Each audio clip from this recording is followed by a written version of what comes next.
Le régime sénialé, également appelé régime ancestral ou régime hypotoxique, a pour objectif de favoriser la santé en réduisant l'inflammation et en améliorant la digestion.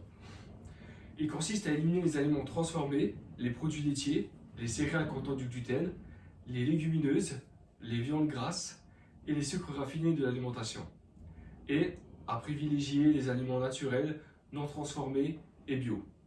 Ce régime met également l'accent sur la diversité des aliments et la variété des recettes pour assurer un équilibre nutritionnel optimal. Le docteur Sénialé a proposé que de nombreux problèmes de santé chroniques sont causés par une alimentation moderne inadaptée à notre patrimoine génétique. En adoptant le régime Sénialé, on viserait à réduire l'inflammation, améliorer la perméabilité intestinale, favoriser une meilleure absorption des nutriments et ainsi prévenir ou soulager diverses maladies chroniques telles que les maladies auto-immunes, inflammatoires, les allergies et les troubles digestifs.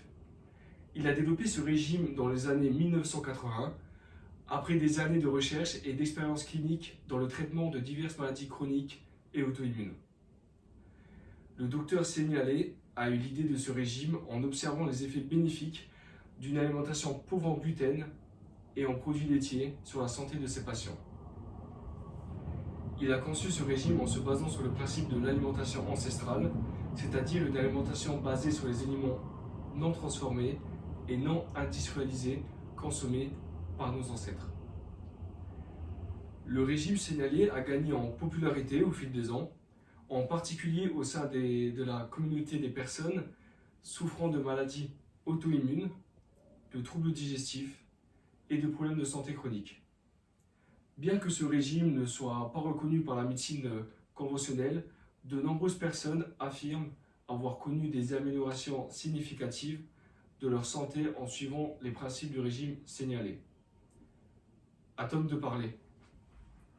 Quels sont les avantages de ce régime? Par sa richesse en protéines et en fibres, ce régime procure une bonne satiété.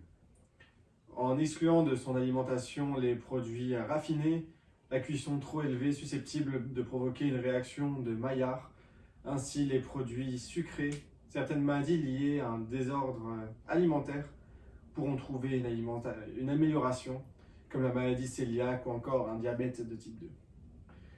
La perte de poids est également fréquente lors de ce régime. Maintenant, quels sont les inconvénients de ce régime? Il est tout d'abord difficile de le suivre car il est très restrictif. Seules certaines céréales sont autorisées. Consommer des viandes, des œufs, du poisson cru expose à des risques de contamination à des bactéries telles que la salmonelle ou l'Escherichia coli. Parce qu'il exclut tout produit laitier, il convient de consommer les aliments riches en calcium, tels que des sardines, avec leur arête, les amandes, les graines de chia, les épinards, les choux, etc. Et aussi les eaux minérales riches en calcium. Pour couvrir nos besoins et éviter les carences. Ce régime est peu compatible avec la vie sociale. Du fait de l'exclusion de nombreux aliments, il est recommandé de consulter un médecin avant de se lancer. Ce qu'en dit la science, les études et les validations scientifiques.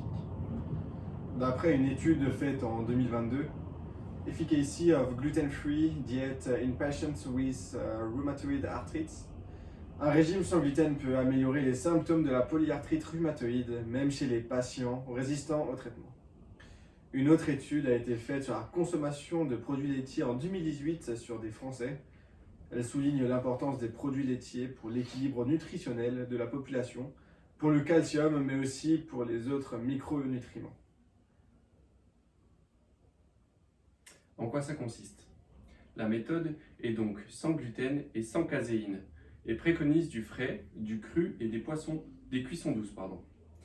La cuisson en dessous de 110 degrés et aussi de privilégier les aliments non transformés. Elle est totalement diversifiée et équilibrée.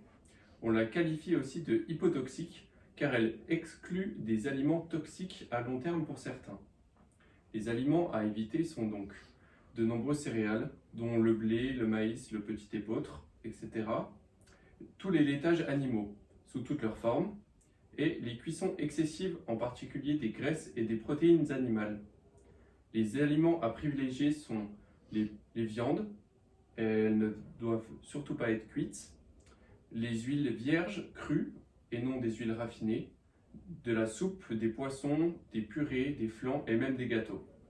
Les farines de sarrasin et de pois chiches, de riz ou de quinoa, de châtaigne, de la poudre d'amande ou de noisettes, ainsi que de la fécule de pommes de terre.